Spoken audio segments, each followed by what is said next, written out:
The Jamestown people eat popcorn.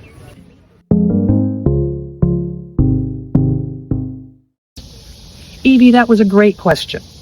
Now, most of you know the Powhatan people ate a lot of corn.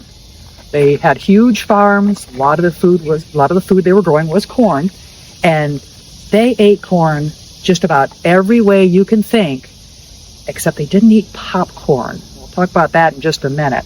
But most of you have probably eaten corn on the cob, so they would have eaten it like that. A lot of it would be dried, so you could have it all throughout the winter. And then you can grind this into flour, you can put it into a soup, you can grind it up, mix it with some hot water, this one has some walnuts in it, you might put blueberries or cherries in it, and then you can boil that or bake that into a nice bread. So lots and lots of ways to eat corn for the Powhatan people. Well, why didn't they eat popcorn? Now, people all over the world were eating popcorn at that point in time, but the Powhatan had a different kind of corn.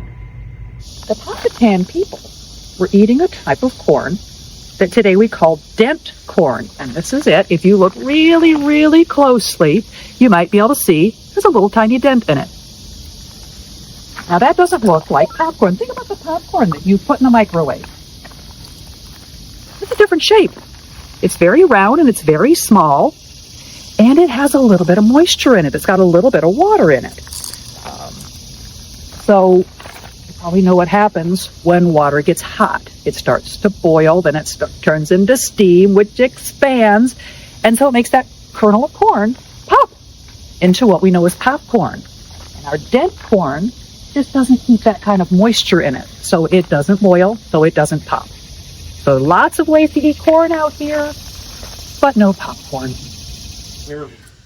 So what kind of snacks did they eat here at James Fort in the early years? Well, we don't have much evidence of eating things like popcorn. Popcorn is something that, or just corn in general, or maize, was something that the early English people really weren't big fans of. They considered it animal food. And so it takes a while for the early settlers and what later will become Americans to accept what is what they call maize or corn. Now, as far as what they're eating here at James Fort, you might have things, the food that is available. They do bring pigs over initially. That's going to be a source of protein for the early settlers. The James River, finfish and shellfish. John Smith noted that you could practically walk on the backs of the fish here. You're going to start to see seeds from home brought here and planted. A lot of root vegetables, things of that nature, like turnips, carrots, parsnips, things of that nature. And also what they're bringing with them. We don't have a piece of paper that says this is the rations list. This is what they're getting on a daily basis. But we're looking at European soldiers and English soldiers.